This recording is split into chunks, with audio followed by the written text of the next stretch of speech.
In the morning, we had some very good presentations, like from top management of the companies. So now, whatever I learned from those presentations, like vision, policy, discipline.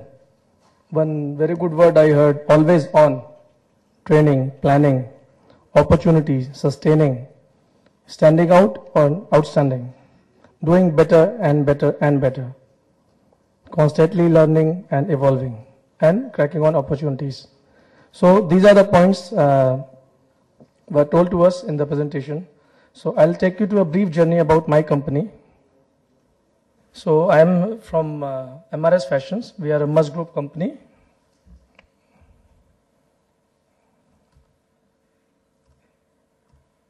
Must was founded in 1981 with a single office in Hong Kong. Now we have presence in Hong Kong, USA, UK, China, Bangladesh, Egypt, and Bahrain.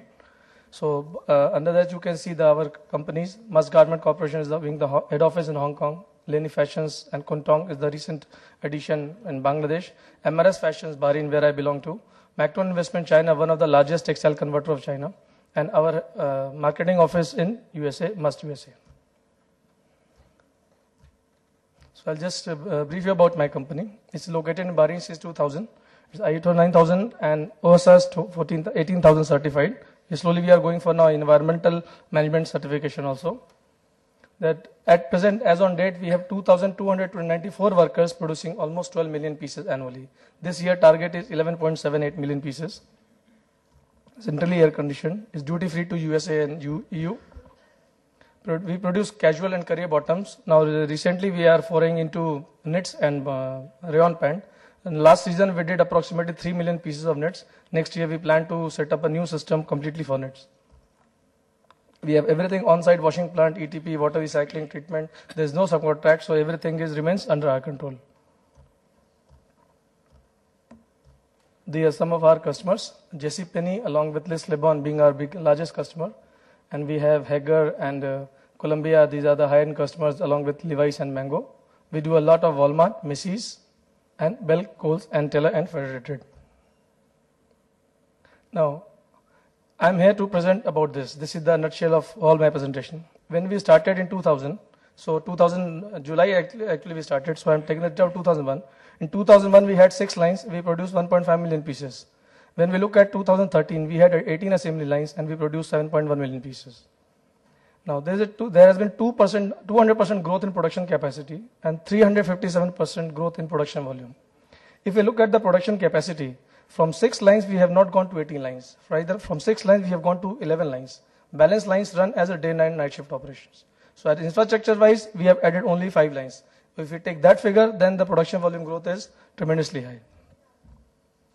So this is my, I've been asked to present this journey, a journey from 10 to 30 pieces, how we evolved. How was it achieved? The punchline is make less people, produce more garments. If 10 people are making 100 garments and we want to increase productivity, we have 2 options. From the people, we can reduce from 10 to 8, or we can increase production from 100 to 120. And we work on both the angles. How is it executed? It's not that only operators are sitting on the machine and working more. There are many elements to it, which I will explain you in detail. Synchronized planning, continuous improvement in work areas, and good practices in employee welfare. This is one of the most important out of 3. I will give the third point as the maximum weightage, is a good practice in employee welfare. Planning, what we do in planning. Unit and lines are divided based on product categories. There is no mix-up. We have 3 units. 1 unit is catering only to career pants. 1 unit is catering only to non-wash styles. 1 unit is catering to wash, non-wash, all kinds of styles, where also the lines are divided, so that we get the maximum output. 1 unit is placed in 1 class of product. Avoid style changeovers as much as possible. Whenever we are doing the planning, we try to see that whenever we are loading a style in a line, there should not be much changeovers.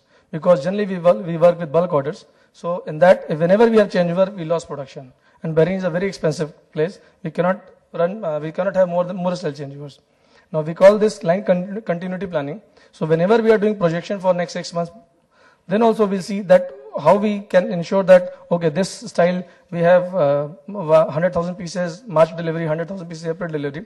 So in how many lines we should load so that we cater to the deliveries without affecting the startups. Fabric trims approvals, all planned as per input date. One plan followed by head office, sourcing team, production team and shipping team. If we have only one plan which is followed by everywhere, the input date remains same. The same input date, head office also has to follow that. Trims and fabrics are dispatched, so we reach on, so we get on time. Sourcing team also make sure that whatever delays are happening in fabrics and all, somehow we make sure that the fabric arrives on time. Just we import everything from China. China to Bahrain shipping time is 25 days minimum. So on that day also we are not allowed to import anything by air. Fabric has to come by sea. So before input date, at least 35 days it should be dispatched, so that we have 10 days in hand for doing all fabric testing and making it ready for the production. Same goes for production team and shipping team. There is no buffer kept. Whatever handover date is there, it is known to production team by the shipping team, so that they never feel that, okay, if I do 1 day delay also, shipping team will have time. There is no time. Everything is transparent. Swing to complete 7 days before handover date and finish it to complete 3 days before handover date. Yes, sometimes we falter in this, but this is our target and we try to maintain this. Efficiency to be monitored on daily, weekly, monthly basis to a certain impact on planning. Whenever we do planning, we have we budget amount to be produced in a month. Suppose we are able to produce only 98%. So that 2% we have to see how can we take into next month's planning, so that third month planning is not affected. And one last very important point, that is fair budgeting of production. I have seen many times whenever we are allocating the orders or booking the orders, we will end up in doing either overbooking or underbooking. When we do overbooking beyond our capacity, we all know what happens.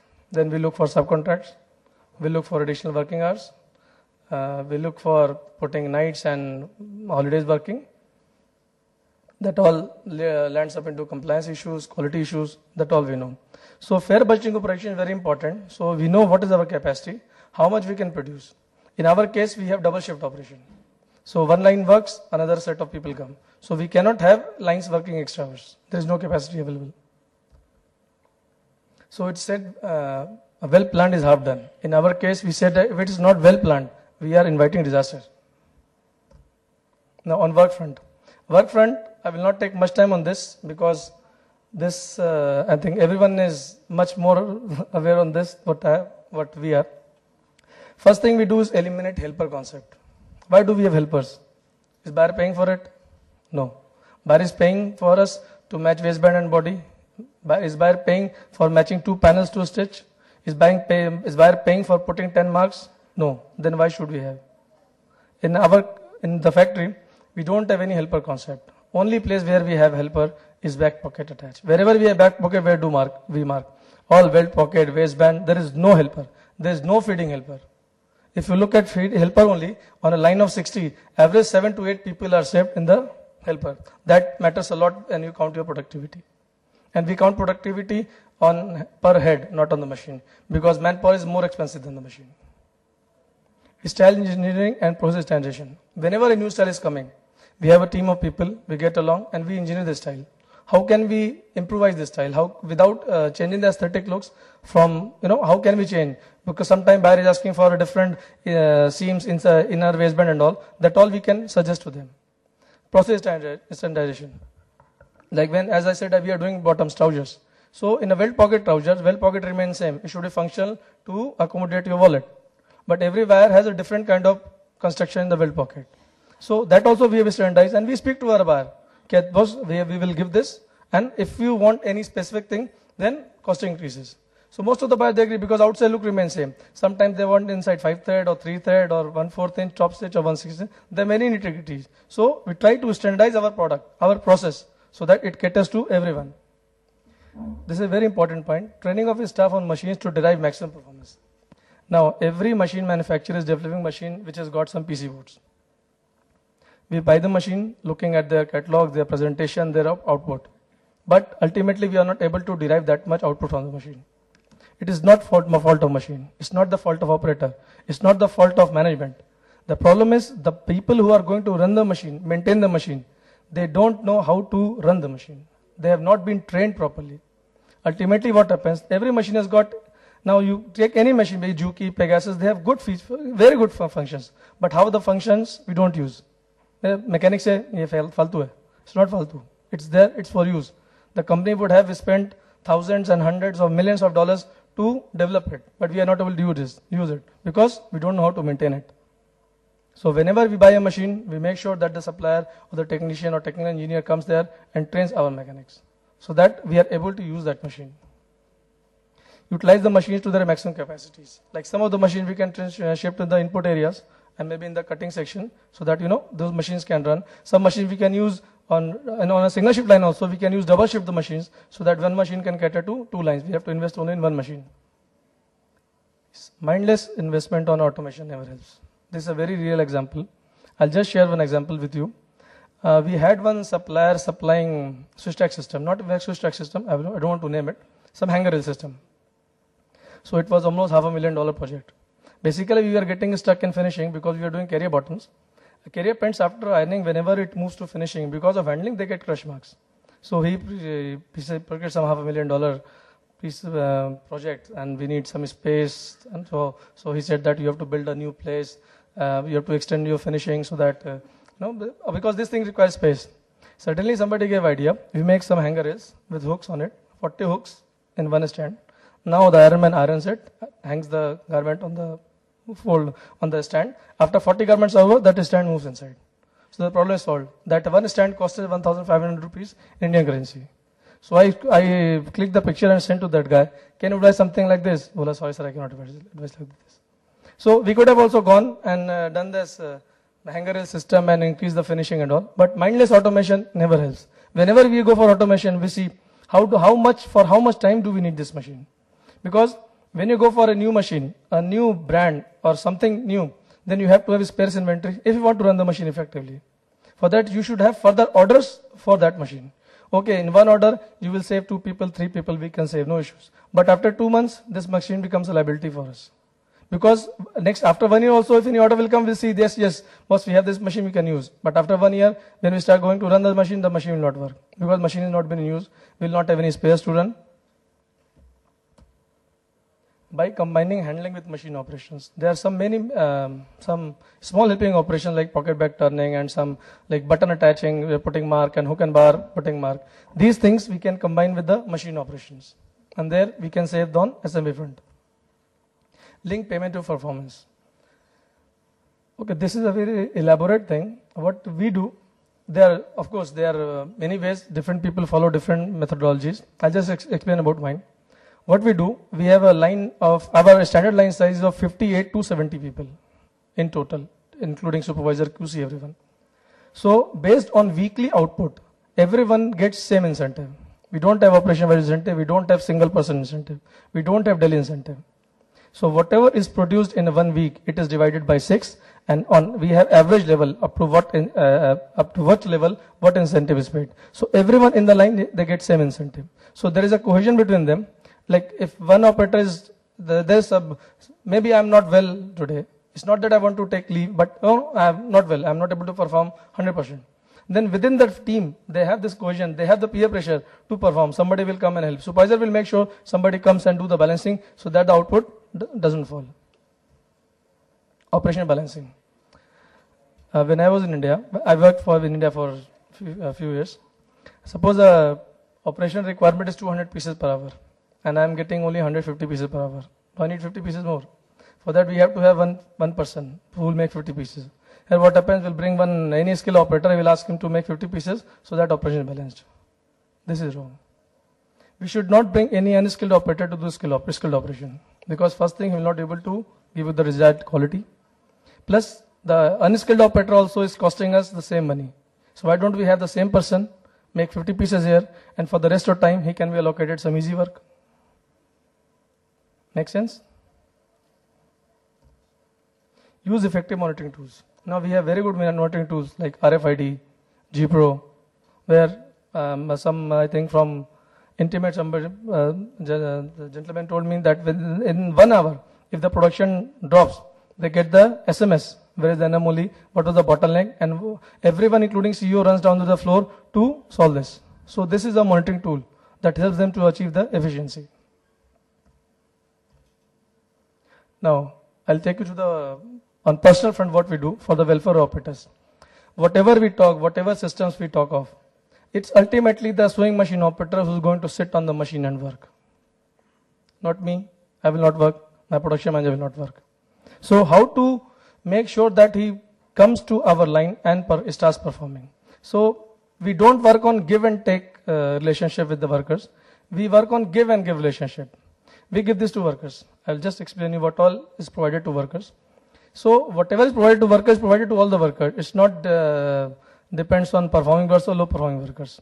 So they also know that when it's a very costly place, it's very difficult to operate in Bahrain. When I joined in Bahrain in 2001, there were 27 factories, but today there are only 3 factories. Out of that also one is Ambattur and Nilkamal Group. They operate on polyester fabric where they get duty advantage. That's why they are surviving in Bahrain. We work on cotton because we have edge in working in cotton spandex fabric. So we don't survive on the duty drawback thing, but we survive on our productivity front.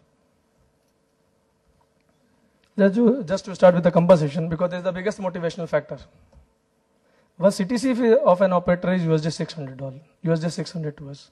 And that every operator gets approximately $300 net in hand, which is exclusive of his settlement benefits. For settlement benefits, all the operators who come for a 2-year contract, they get paid 3 months salary after the finishing of the contract, plus a ticket back home. Apart from the Senate salary, what they get, there are the other things. The 2 years visa. Gulf, as I said many times, Gulf is a highly expensive place to operate. So what happens, all the people who are working, performing in Gulf, sometimes they land up doing inhuman things, putting workers in inhuman condition, making the work additional hours, not provided with the facility because they are not able to match up with the cost. So instead of working from inside to how to match up with the cost, they start doing other things. So I'll just explain you about our company. The 2 years visa is costing about $532 to be precise. That is paid by the company. All recruitment expenses borne by the company, including the fees of the agent. Operator doesn't have to pay anything. Free air conditioned lodging. Free food of choice.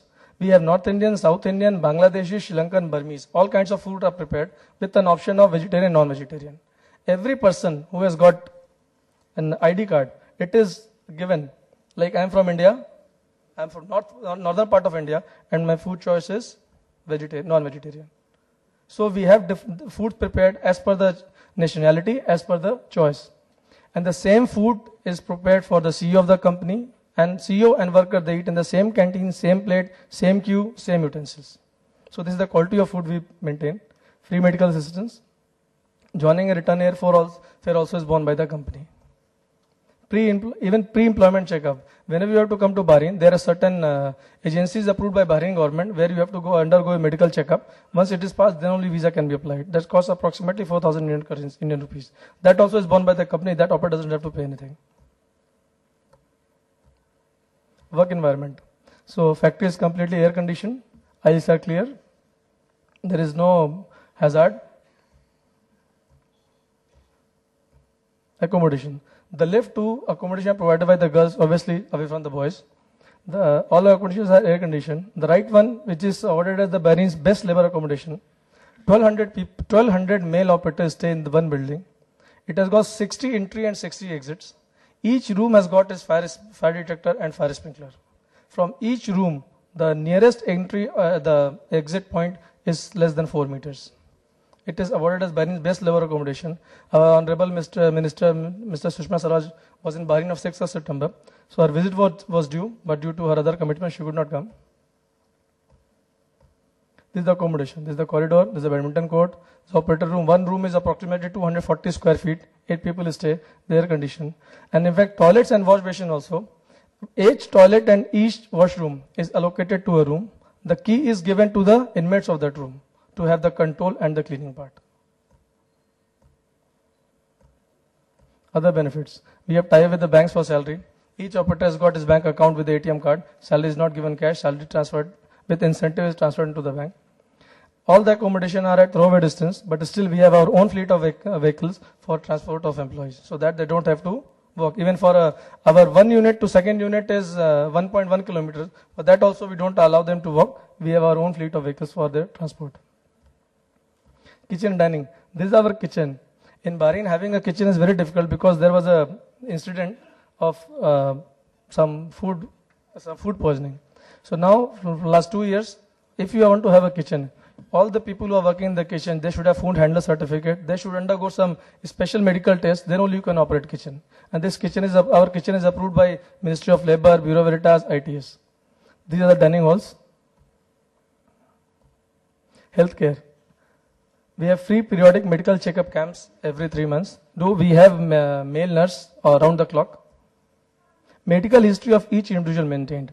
Any person joins the company, the day he joins, his name is opened in register. And whatever, even a small thing, whenever even it takes a paracetamol, that is entered in the register. Whenever he goes to visit any doctor, the photocopy of the register is given to the translator who is going with him, so that the doctor can be explained that what all he has gone through in this staying with us, maybe 6 months, 12 months, or 18 months. Daily sick cases are taken to private hospital along with translator because there are some of the doctors are Arabic and this operators cannot speak the language. For that we send the translator. In any emergency patient, we send with our PR who happens to be a Bahrain national, so that he can put some convincing power and get him attended to shortly.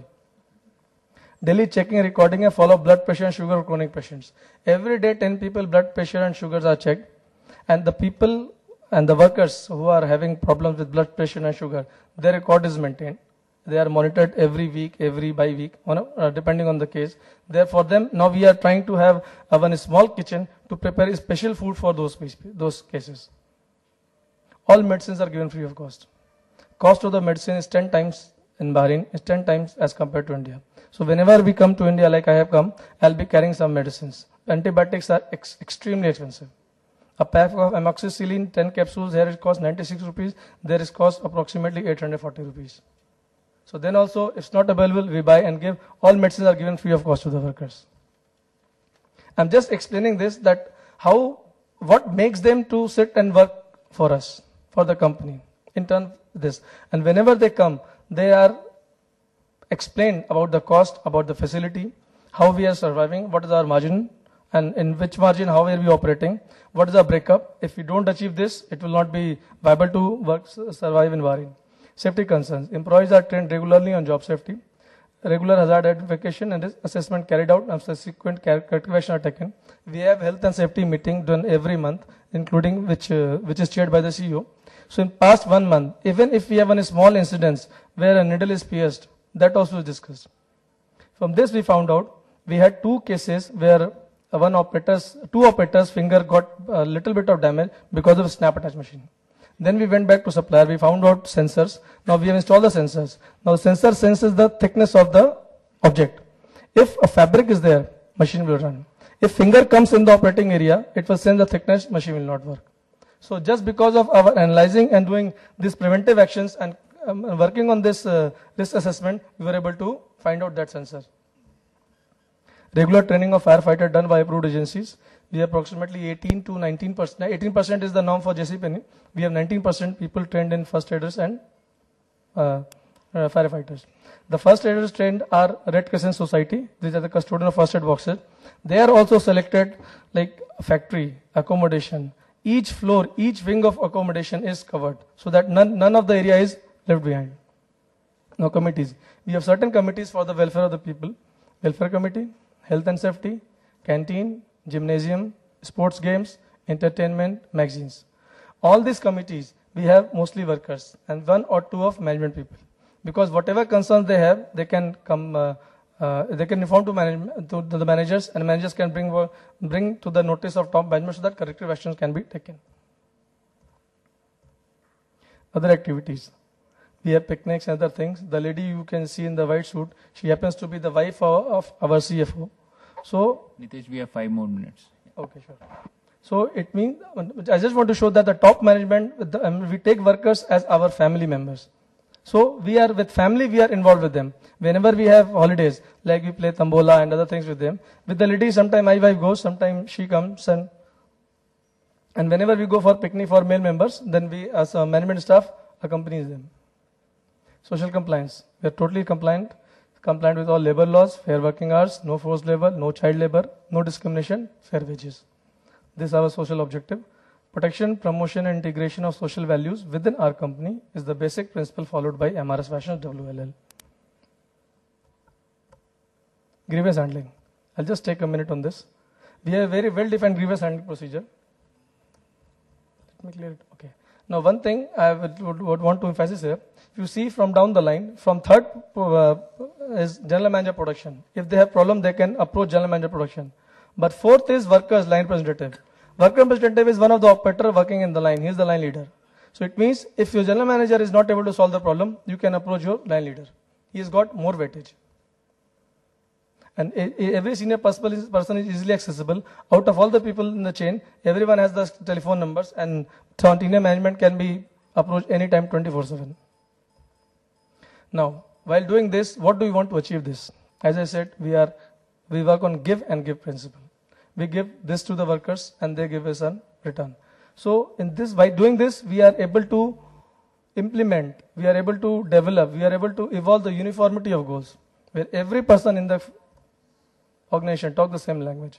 I am my competitor. Whatever I did yesterday, today I have to do it better. There is no pressure on me. There is not always a pressure on me to do better by anyone else except me. I have a pressure. Like commercial guys also, they are submitting documents. Like in 1 week, suppose they are submitting 6 documents. Okay, so we analyze. Okay, last 6 months we were able to submit 6 documents per week. Now this month we have to start submitting 8 documents per week. This for everyone. Now future, seamless changeovers. That is the only place we see that, because we cannot ask operators to work fast. We cannot ask machines to run at more than an optimum speed. So to achieve on product efficiency and productivity, the future, what we feel as seamless changeovers, though there are different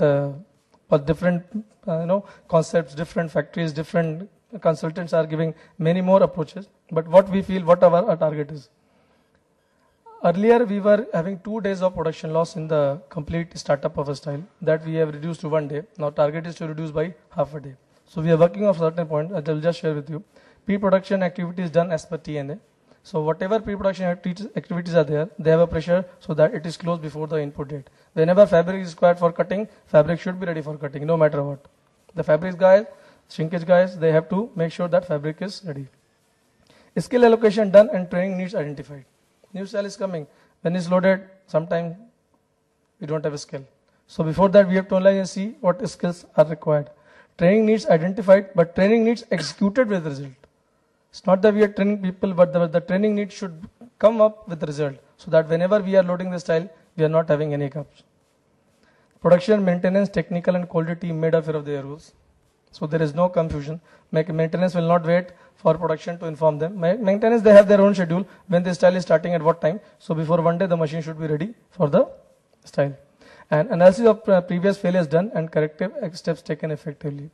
Whenever we have a style startup, whenever we fail, whenever we have even a smallest of failure, we analyze what was the failure, how was it's because of which process, which person, how can we improve it, and that corrective action taken effectively and seen is the next style. We visit many factories, we see all the good practices, we try to implement, but sometimes we see that last year I went to a factory, I saw good practice, I wanted to implement, but were I able to implement? Were I able to get some result out of it before going to further? So these are about how we operate, about MRS Fashions. Thank you. Any questions? Yeah. Yeah, bring it here.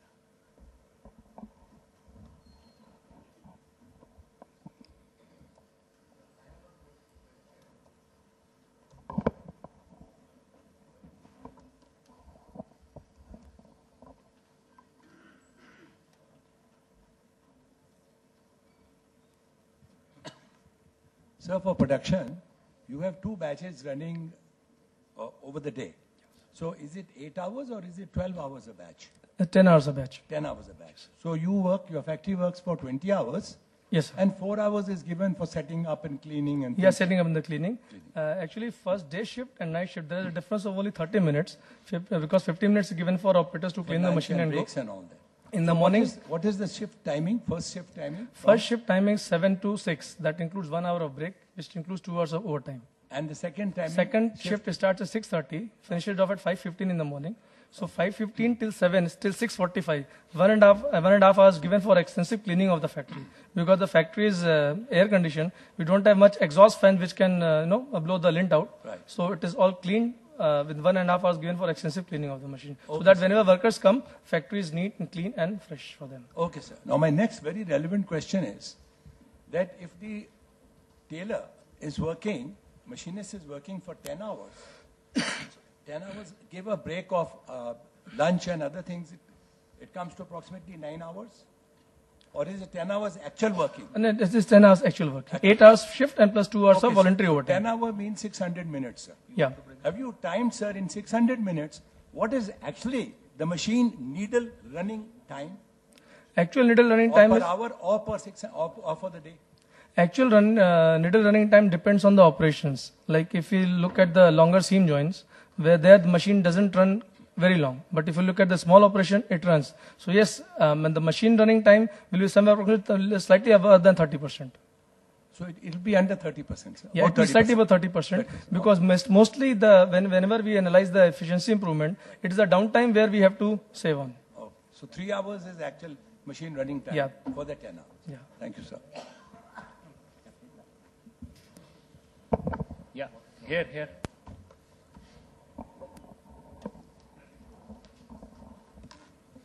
In the ever-changing world where the whole world is getting paranoid about technology, you said on one hand there is a talk of mindless investment, in terms of automation. Sure. On the other hand, drawn the experience out of Indian manufacturing domain, wherein the manufacturer typically is conservative, he is more like, capital shy, and jugaad is the way forward.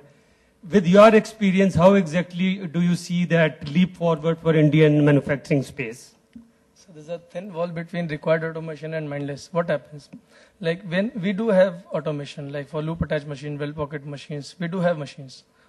But whenever we are going for new machines, as I said, we should see what is the return on investment. When are we going to recover the cost? It's not about we buy a machine of $8,000 and within one order we achieve the result out of it. The automation is required where are we saving something actually in the long run. Like as I said for the hanger rail system, actually we are not saving because our factory doesn't, in Bahrain we cannot have luxury of having a huge plant where is ample space available. A layout is set as per the compliance, following our compliance rules, but yes, there is no space in the factory, no additional space. So whenever we are going for automation, we should be, but what we feel that the automation should be able to sustain. It's not that order specific, it should be product specific or process specific where that machines can be used for long. Like we have loop attach machines.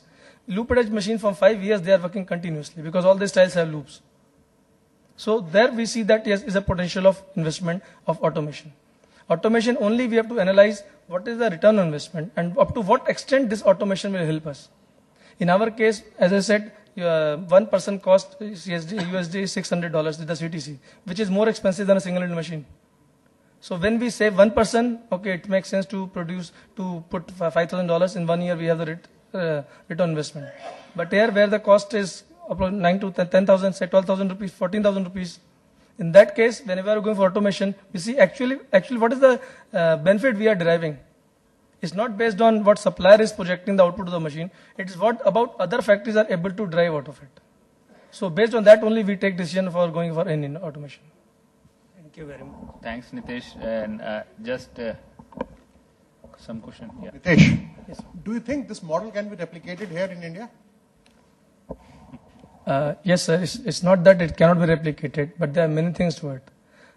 I have also worked in India for a good 4 years. There are many things which I find the different what we have in Bahrain and what we face in India.